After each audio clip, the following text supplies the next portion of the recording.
Winjo kipenjo ni tere kadho Chieng' Emmanuel bonyiso wane mar nene kanya. Jokanyo masiro sekta mar pur e kaunti ma Homa Bay koro wuok oko ka jiwo pur mar tiyo gi mbolea maonge kwiri kata organic fertilizer. Gidwaro mar mondo mi jopur oyud keyo makare te kinde no bende girito alwora.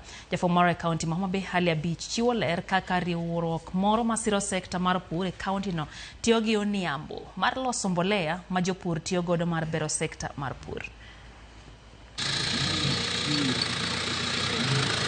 Jolony sekta mar pur e kaunti ma Homa Bay osebedo ka jiwo pur marito alwora ka achiel kolope mipuro. Gidwaro maneno ni jopur e kaunti no yudo keyo mabup e puothegi mar konyo e kedo kod nok mar chiemo e kor gwenge.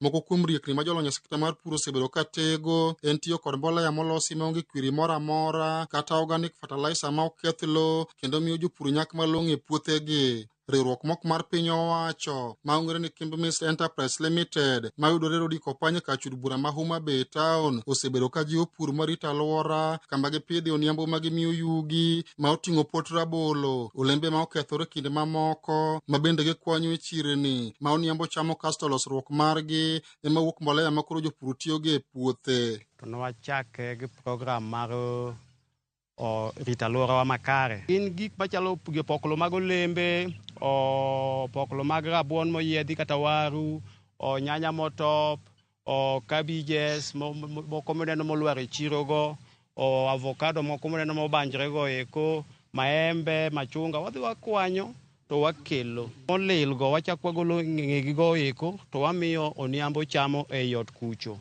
To koniambo osechamo to mbolea wuok kucho to seedlings be koro wagolo ka e kothe mo wagolo e market gi. To niambo ni en gi gik moko e iye kanyo. Chieth ne lach ne noero. Kosewuok to omiyi 1 liter. To liter achiel iriwo gi pi liter 20 aito igoyo e puodho.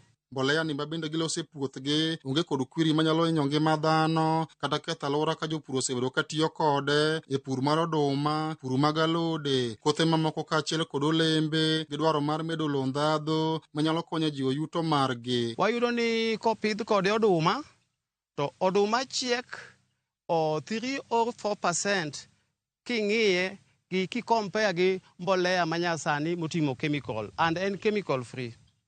Mbolea ma waloso ni kipidhogo oduma to oduma dongo piyo. Oduma nitie gi kudni moro biluongo ni fall armyworm machamo chuny oduma cha. To seche midhigo e chuny oduma to koro kudni cha wuok. Wach mar koso chiemo cha wadwa ni wabed gi chiemo. Wadwa ni watiyo tich mar pur mok watiyo kod sum mang'eny mawuok e fertilizer mamoko minyiewo mag duka gieki. Watemo mondo wa encourage jopur mondo ti gi gik ma gin godo, gik ma yugi ma wanyalo loso through compost and organic manure. Gima wajiwo kendo rito alwora. Kaunti ma Homa Bay osebedo ka jiwo kit pur mopogore kor gwenge manyalo konyo e bero ngima jopiny kod neno ni kaunti obedo kod chiemo moromo. Ka migawo mar Kimbe Mist Enterprise jiwo jopur mondo ket maino margi e kit pur marito alwora ma bende nyalo konyo e loko ngimagi. Pur mar organic en pur maonge kod chemical, onge gi effect moro amora e lowo. Omiyo daher mar luongo jopur duto te mondo gi embrace pur mar organic. Moko kuom jopur ma sani timo kit pur makamano e kaunti ni wacho ni mbolea mani kod kwiri ni kod midhiero mathoth e weche mag pur kendo osebedo ka ketho lope ma gipuro, gino maduoko mijing'o mar pur chien. En pur ma ok oketh lowo kendo lowo osiko mana ka ber.